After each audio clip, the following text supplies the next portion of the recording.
Hello बच्चों, राम राम, नमस्कार, राधे राधे, जय श्री कृष्णा। कैसे हो? क्या हाल चाल? बढ़िया, मस्त और जोरदार होंगे। अभी तक हम लोगों ने प्रावर्तन से संबंधित कुछ चीजें और कुछ क्वेश्चन किए थे जो हमारे नीट और जेई में आए हुए थे। अभी हम लोग आज जो है वो अपवर्तन के क्वेश्चन करने वाले हैं।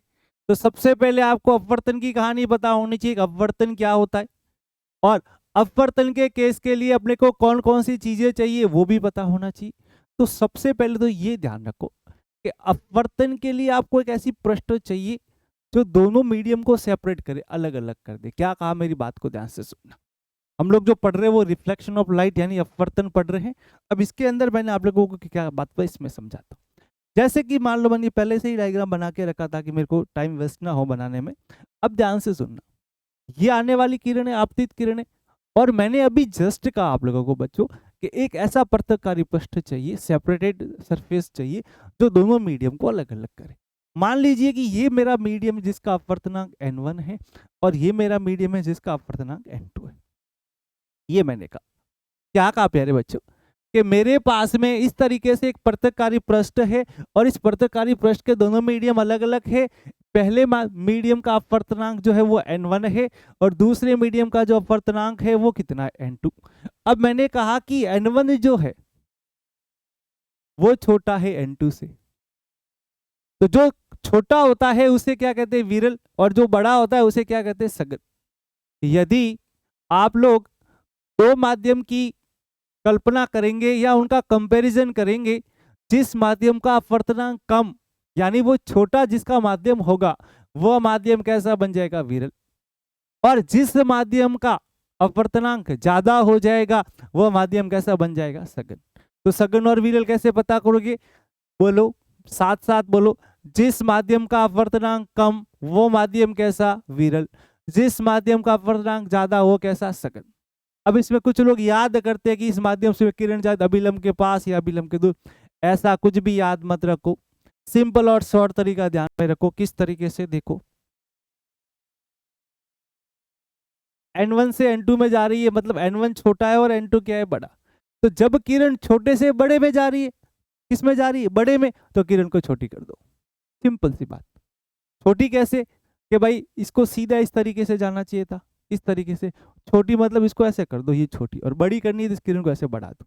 ये कहाँ आ गई? अभिलंब के पास। सिंपल सी बात। इस तरीके।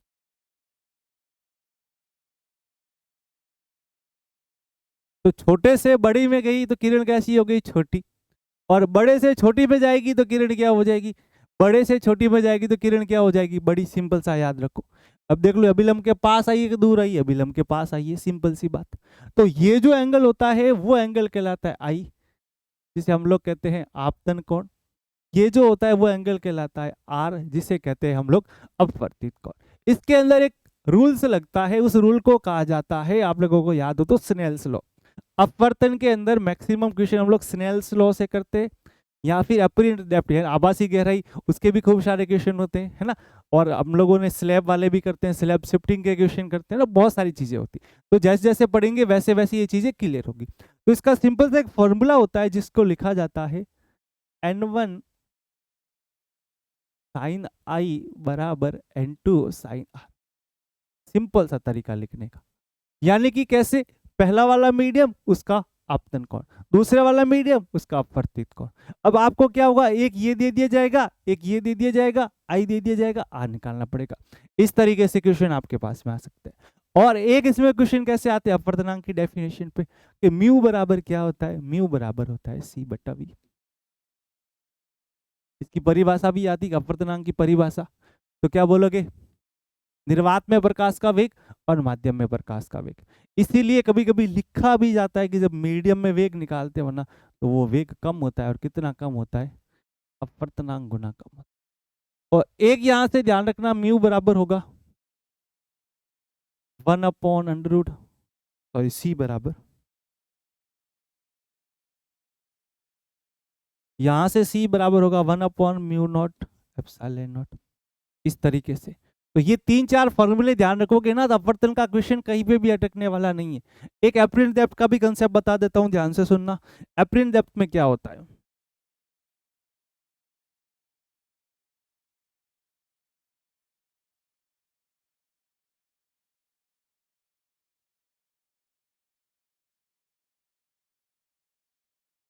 इस तरीके से कॉइन पड़ा हुआ है, और ये कॉइन आपको ऊपर से देखोगे तो आपको यहाँ कहीं पे दिखाई देगा।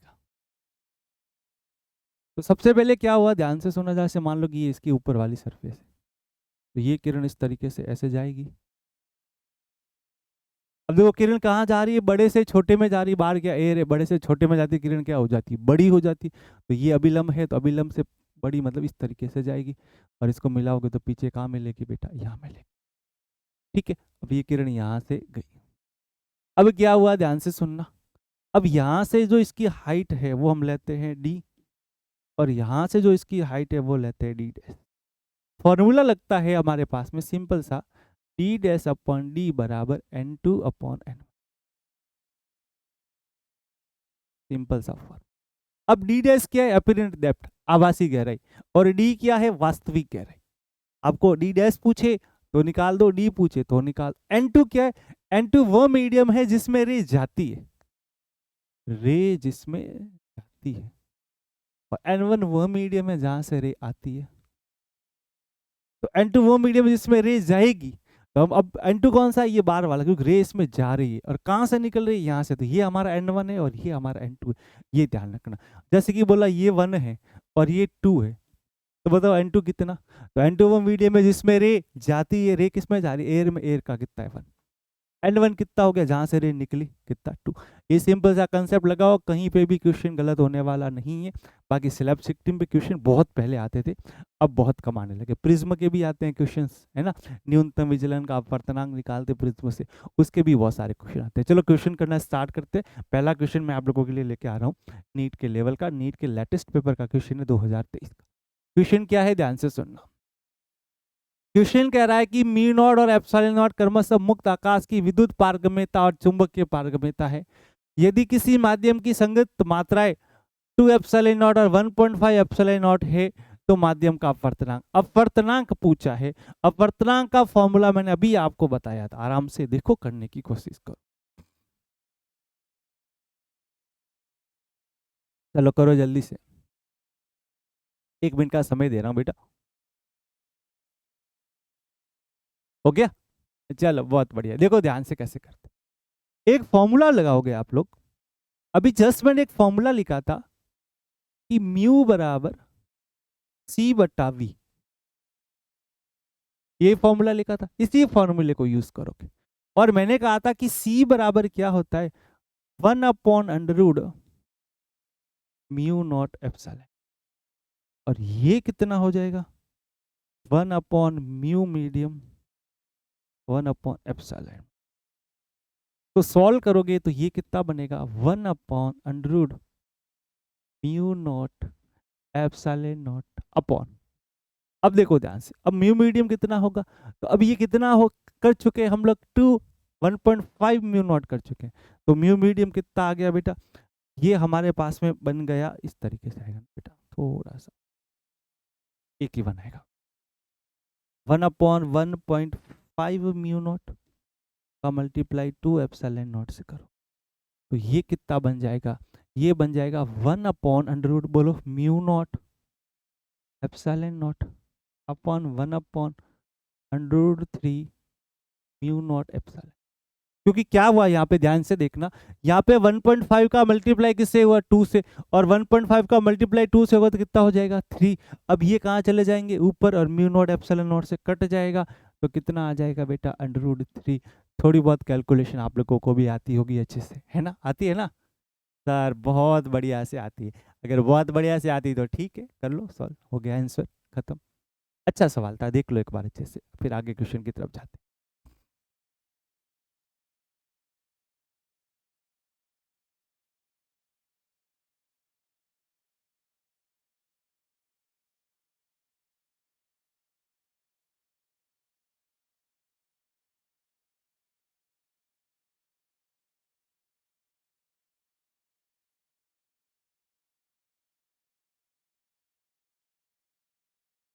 चलो अगला क्वेश्चन देखो जल्दी से।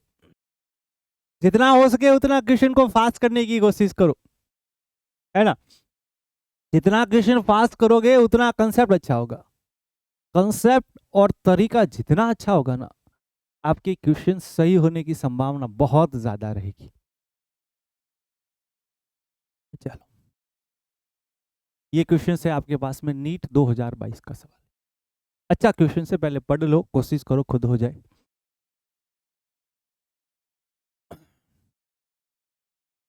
एक रूढ़ 3 अपवर्तनांक वाले कांच का तल है, उसपे कोई प्रकाश की किरण 60 डिग्री के कोण पे गिर रही है, तो आपको अपवर्तित एवं परावर्तित किरणों के बीच का कोण बताना है। क्वेश्चंस क्या है, पहले क्वेश्चन को ध्यान से समझो। मान लो कि इस तरीके से आपके पास में कांच का तल है, ये वाला कांच का, ठीक है। अब क्या होगा, ध्यान से सुनना।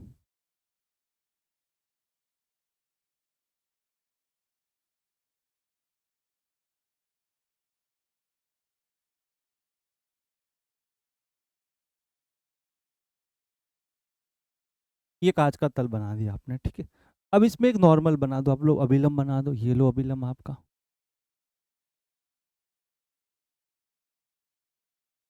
इस तरीके से आपका अभिलंब बन गया। अब क्या होगा, ध्यान से सुनना। इसने कहा कि एक प्रकाश की किरण आ रही है, बिल्कुल आ रही है। कहाँ से आ रही है, जहां से निकली थी वहीं से आ रही होगी, अपने घर से आ रही होगी। और कहाँ से, बड़ा खुश हो गया किरण का नाम लेके, हा हा हा, इधर चल पढ़े कर ले। ये प्रकाश की किरण आई।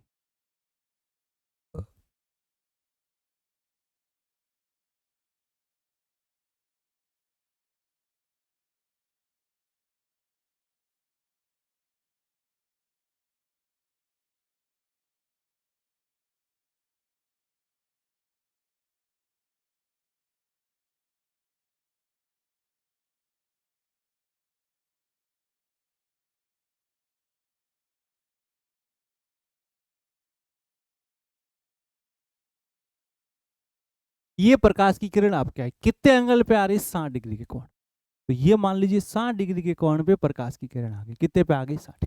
अभी कितने पे जा रही है, √3 पे जा रही है, ये लो √3। इस माध्यम का अपवर्तनांक नहीं दे रखा था, हम 1 मान लेते क्योंकि एयर होती है हमेशा, नहीं दे रखा होता। अब देखो किरण छोटे से बड़े में जा रही है, किस में जा रही है, तो 1 और √3 में कौन बड़ा है, √3। तो छोटे से किस में जा रही है, बड़े में। अगर किरण छोटे से बड़े में जा रही है तो किरण कैसी हो जाएगी, छोटी। तो किरण को छोटा करना है, मतलब अभिलंब के पास लाना है। ये तो क्या होगी बेटा, किरण अभिलंब के पास आ गई इस तरीके। अब ये एंगल तो 60 मिल गया। अब इसमें एक परावर्तित किरण का भी इन्होंने नाम लिया है, तो हम लोग परावर्तित किरण भी बना देते हैं इस तरीके से। ये लो आपकी परावर्तित किरण बन गई। अब क्या बोला कि जो हमारी किरण अपवर्तित है और जो हमारी किरण परावर्तित है, तो परावर्तित किरण तो कौन सी है, ये।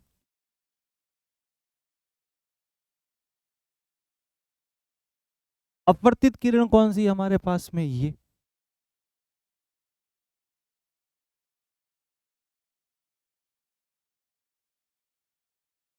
इन दोनों के बीच एंगल पूछा है, क्या पूछा है, इन दोनों रेस के बीच में ये एंगल पूछा है। इसे मैं थीटा नाम दे देता हूं। ये एंगल आपको ज्ञात करना है। तो सबसे पहली चीज, अगर ये आई है तो ये रिफ्रैक्टिव एंगल क्या होगा, आर। अगर हमें आर मिल जाता है तो कुछ ना कुछ कॉम्बिनेशन लगा के हम यहाँ पे एंगल फाइंड कर सकते हैं। तो सबसे पहला काम तो ये करते हैं कि ये आपतित किरण है और ये परावर्तित किरण है। तो अभिलंब के साथ आपतित किरण और परावर्तित किरण में जो एंगल बनता है वो कैसा होता है, इक्वल। तो ये 60 है तो ये भी कितना हो गया बेटा, 60।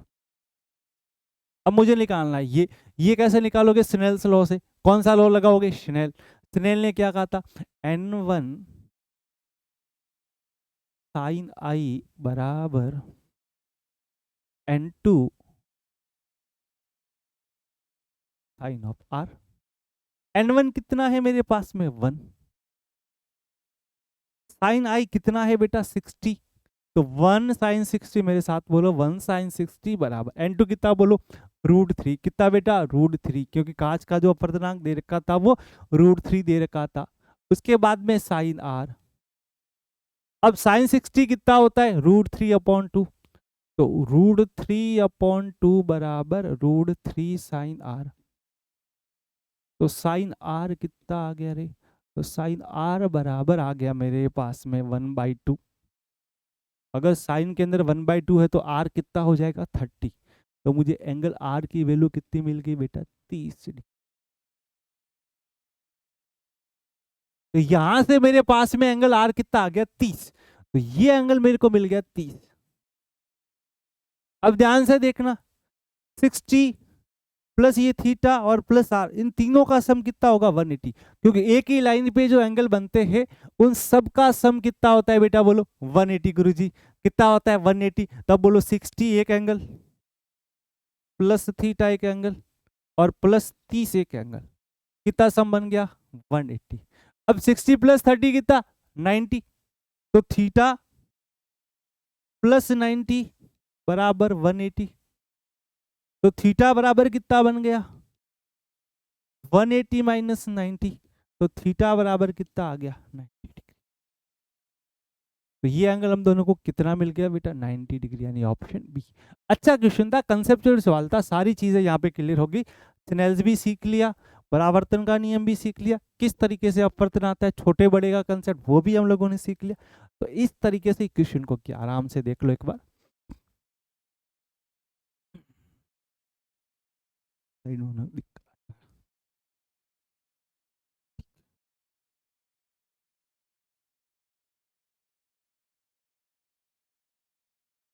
अच्छा वापस बताना है, चलो एक बार देख ले फिर वापस।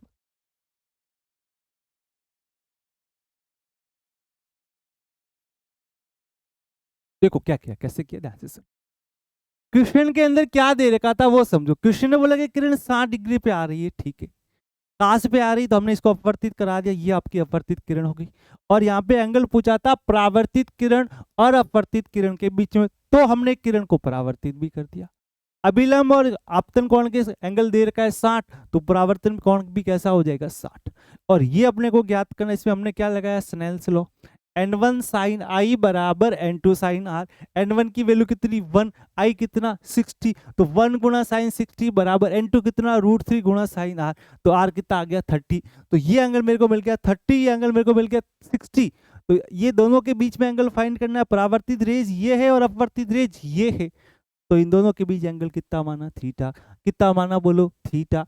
और एक ही लाइन पे जो एंगल बनते हैं उन सब का सम कितना होता है, सरल रेखा पर बने कोणों का सम 180 डिग्री होता है।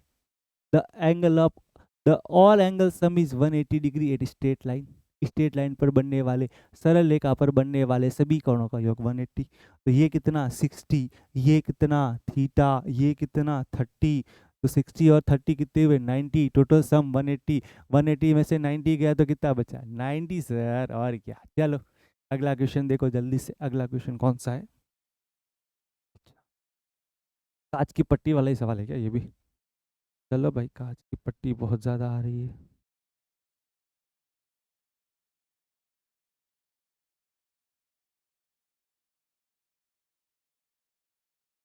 रेड कलर दिख जाएगा क्या, दिख रहा है ना, ठीक है।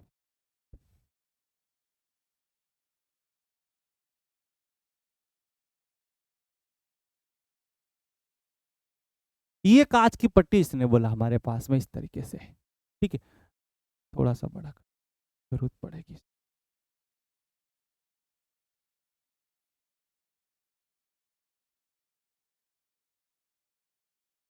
अब ध्यान से देखना, कांच की पट्टी दे रखी है जिसका अपवर्तनांक 1.5 है, यानी इसका जो हमारे पास में म्यू दे रखा है वो म्यू कितना है 1.5। सिंपल सा काम करो एक अच्छे से, यहाँ लिख दो 1.5।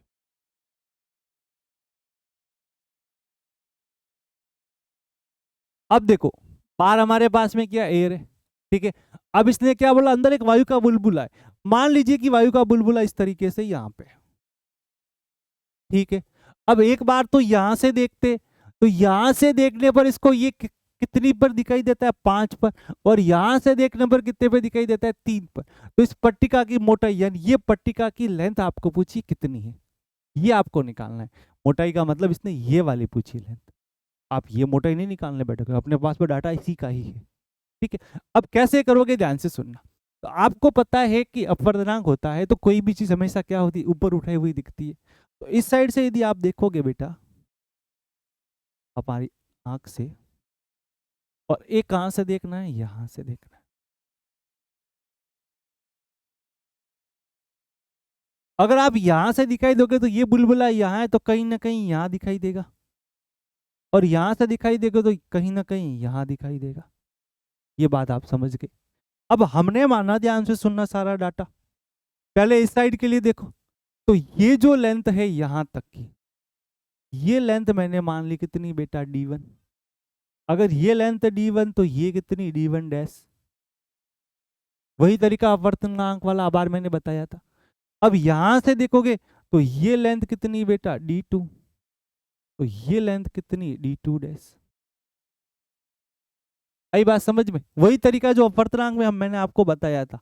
सरफेस से देखना है, ये आपका मेन पॉइंट। इसमें यहाँ से देखोगे तो ऊपर दिखाई देगा, और इसमें यहाँ से देखोगे तो यहाँ दिखाई देगा। तो ये वास्तविक हमने डिस्टेंस बना ली d1, ये आभासी बना ली d1 डैश। सेम काम इसी में भी किया, ये d2 और d1 डैश। तो आपको मोटाई निकालनी है, मतलब क्या फाइंड करना है, d1 प्लस d2 फाइंड करना। ये क्वेश्चन है। अब किस तरीके से निकालोगे? तब एप्रियन डेप्थ का कंसेप्ट लगाओगे कितनी बार, 2 बार। कैसे? d1 डैश अपॉन d बराबर n2 अपॉन n1। अब देखो ध्यान से, तो n2 कौन सा है, n1 कौन सा है? तो n2 वो होता है जिसमें रे जाती है, तो यहाँ से रे चलेगी, तो ये हो गया n2 और ये हो गया n1। तो कितना बन गया? तो ये बन गया, आपको d चाहिए, तो d1 डैश अपॉन d बराबर n2 की वैल्यू कितनी हो गई रे? n2 का वैल्यू हो गया हमारे पास में 1.5, सॉरी 1 होगा। n2 वो रे जिसमें रे जाती है, रे किस में जा रही है, एयर में जा रही है ना। n2 का वैल्यू हो गया 1 अपॉन इसका वैल्यू कितना हो गया बेटा, 1.5 है ना। चलो, तो d बराबर कितना मिल गया? d बराबर मिल गया मेरे पास में d1 डैश मल्टीप्लाई 1.5।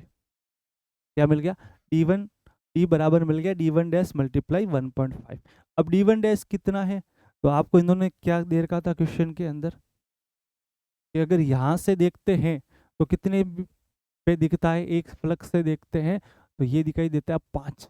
तो ये d1 डैश अपने को 5 दे रखा है, और ये d2 डैश अपने को 3 दे रखा है। क्योंकि देख कहाँ से रहे, यहाँ से देख रहे, तो यहाँ से देख रहे तो सीधी सी बात है, वो एप्रियन डेप्थ ही है। एक साइड से एप्रियन डेप्थ 5 है और एक साइड से एप्रियन डेप्थ कितनी है, 3। तो यहाँ से कितना आ गया d बराबर, तो d1 अपना आ गया, इसको d1 कह दो आप लोग। तो d1 कितना आ गया बेटा, 5 मल्टीप्लाई 1.5 बराबर 7.5। इसी तरीके से दूसरे के लिए भी करो सेम कहानी। d2 डैश अपॉन बोलो d2 बराबर n2 अपॉन n1। n2 वह मीडियम है जिसमें रे जाती है, तो कितना हो जाएगा, हमेशा n2 1 ही रहेगा, ध्यान रखना। d2 अपने को कितना दे रखा है, 3। d2 डैश दे रखा है 3 अपॉन d2 बराबर कितना निकालना है, 1 अपॉन n1 कितना बताया मैंने, 1.5। तो d2 बराबर कितना आ गया, 3 मल्टीप्लाई 1.5। तो d2 बराबर कितना बन गया बेटा, 4.5। d1 पता है, d2 पता है, तो टोटल मोटाई क्या हो जाएगी, d1 प्लस d2 बराबर कितना हो जाएगा, 7.5 प्लस 4.5। तो d1 प्लस d2 टोटल मोटाई होगी 12 सेंटीमीटर। कुछ नहीं किया, एप्रियन डेप्थ का कंसेप्ट लगाया है 2 बार। एक बार यहाँ से लगाया, एक बार यहाँ से लगाया। ये ऑब्जेक्ट की डिस्टेंस d1, यहाँ से देखोगे तो कुछ ऊपर दिखाई देगा, तो d1 डैश। यहाँ से देखोगे तो आपको पता है रियल इसकी जो डिस्टेंस है वो d2 है, लेकिन कुछ ऊपर दिखाई देगा, तो d2 डैश। तो वही फॉर्मूला लगाया, एक बार इस साइड से लगाया, एक बार उस साइड से लगाया। इस साइड से लगाओगे तो क्या बनेगा, d1 डैश अपॉन d1 बराबर n2 upon n1। d1 dash अपने को दे रखा था, d1 यहाँ से निकाल दिया। सेम काम यहीं पे भी किया, d2 डैश अपॉन d2 बराबर n2 upon n1। d2 dash अपने को दे रखा था, d2 निकाल दिया। अब दोनों को जोड़ दिए तो क्या आ गई बेटा, पट्टिका की मोटाई आ गई। और पट्टिका की मोटाई कितनी हो गई बेटा, 12। ऑप्शन ए सही हो। देख लो इसको अच्छे से।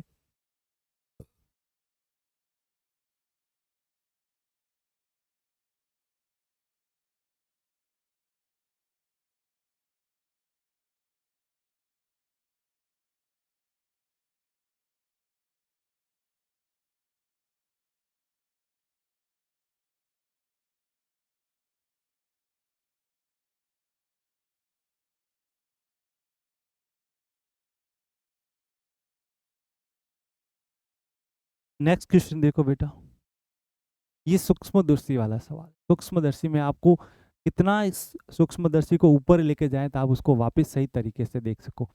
इसने बोला एक सूक्ष्मदर्शी को कागज पर बने निशान को फोकस करते हैं। पहले तो फोकस करने के बाद उसके बीच में एक हम लोग 1.5 अपवर्तनांक की 3 सेंटीमीटर मोटी स्लैब डाल देते हैं।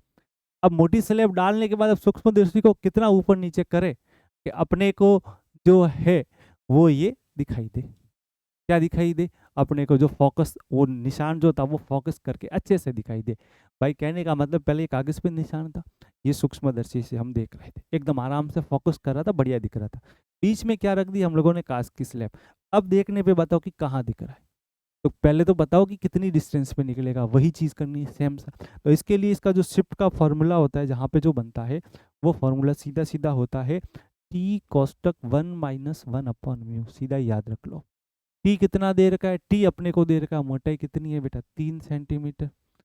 1-1/म्यू कितना दे रखा है बेटा? 1.5 दे रखा है। तो सॉल्व करोगे तो कितना बन जाएगा? 3 ब्रैकेट 1.5 - 1/1.5। तो ये कितना आ गया बेटा? 3 × 0.5 डिवाइडेड बाई 1.5। ये कितना बन गया? 4.5, सॉरी 1.5 है। 1.5 डिवाइडेड बाई 1.5 बराबर कितना आ गया बेटा? 1। अब ऊपर करोगे कि नीचे करोगे, सीधी सी बात, बीच में रखी तो सबसे पहले हमेशा ऊपर ले जाएंगे। शिफ्टिंग हमेशा ऊपर करते, ध्यान रखना मैक्सिमम केस। तो 1 सेंटीमीटर कहाँ चली जाएगी बेटा? ऊपर, नीचे मत ले जाना। देख लो इसको एक बार अच्छे से। अच्छा सवाल था, सिंपल सा क्वेश्चन था, कोई ज्यादा इसमें नहीं था।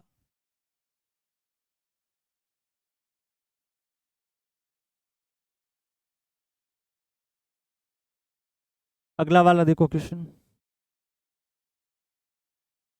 देखो सिंपल सी बात कह रहा है कि जब कोई भी प्रकाश किरण किसी मीडियम के अंदर जाती तो चेंज क्या होता है? सब चीजें चेंज होती है। उसका तरंग दैर्ध्य बदल जाता है, उसकी वेलोसिटी चेंज हो जाती है, उसकी तीव्रता भी चेंज हो जाती है। एक चीज है जो चेंज नहीं होती, वो होती है आवृत्ति। क्योंकि आवृत्ति चेंज क्यों नहीं होती? क्योंकि आवृत्ति किसका गुण होती है? सोर्स का। ये डिपेंड करती है सोर्स के ऊपर, मीडियम के ऊपर कभी डिपेंड नहीं करती। तो आप लैम्डा देख लो, चेंज हो जाएगा। वेलोसिटी भी क्या हो जाएगी? चेंज हो जाएगी। इंटेंसिटी भी क्या हो जाएगी? चेंज। तो जब कोई प्रकाश की किरण किसी एक मीडियम से दूसरे मीडियम में जाएगी तो क्या क्या चेंज होगा? बोलो सबसे पहले क्या चेंज होगा? तरंग दैर्ध्य। उसके बाद क्या चेंज होगा? वेग। वेग कितना चेंज होता है? अपवर्तनांक गुना कम होता है, c/n, याद रखो। तीव्रता चेंज होती। लेकिन आवर्ती कभी भी चेंज नहीं होती, क्योंकि आवर्ती कैसा गुण होती है? सोर्स पे डिपेंड करती है। आई बात समझ में? चलो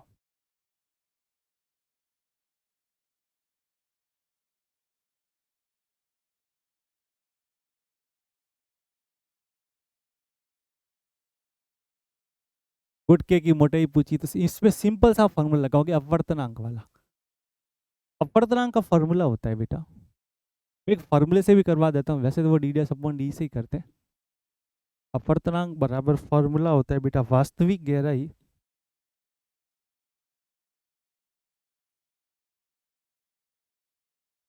बटे आभासी गहराई।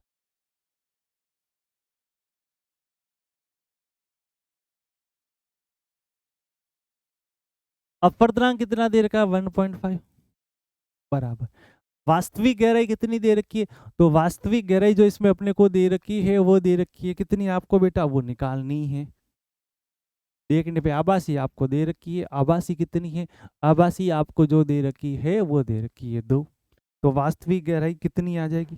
2 नहीं दे रखी है, 1 मिनट, 5 सेंटीमीटर देता है। एक सिरे से 5 दिखाई देती है और एक सिरे से 2 दिखाई देती है। ठीक है, तो क्या होगा बेटा? ध्यान से सुनना। एक सिरे से तो कितनी दिखाई दे रही है? 5, और एक सिरे से कितनी दिखाई दे रही है? 2। तो टोटल कितनी है? 5 + 2 हो गई बेटा। कितनी होगी? 5 + 2 कितनी हो गई बेटा? 7 हो गई। तो आभासी गहराई कितनी हो गई बेटा? 7। एक हवा का बुलबुला है जो इसकी दूरी 1 पृष्ठ है तो 5 है, और एक से कैसे बेटा मैं बताता हूँ। इस तरीके से मान लो एक आपके पास कांच का गुटका है, गन देखा है ना, गन की तरह। अब ये यहाँ पे जैसे मान आपको दिखाई दे रहा है, जैसे कि मैं इसकी एक फ्लक बताता हूँ गन की, इस तरीके से। दिखाई दी गन की फलक एक। अब क्या हुआ, इस एक फलक से मान लो ये यहाँ पे कहीं पे दिखाई दे रहा है, तो एक फलक से तो 5 दिख रहा है, एक फलक से देखोगे तो 2 दिख रहा है, तो टोटल एपीरियन डेप्थ कितनी है 7। लेकिन ये यहाँ पे नहीं होगा क्योंकि ये तो अपने को ऊपर से दिखाई दे रहा है, होगा कहीं यहाँ कहीं नीचे कहीं होगा, वही वाला कंसेप्ट जो बताया था। ठीक है, तो ये 7 होगा 5 + 2, तो वास्तविक गहराई कितनी हो जाएगी 1.5 × 7 = 10.5। अच्छा क्वेश्चन था, सिंपल सा क्वेश्चन था, 2000 के पेपर का सवाल था। अच्छा सवाल, ये ध्यान रखना है ना।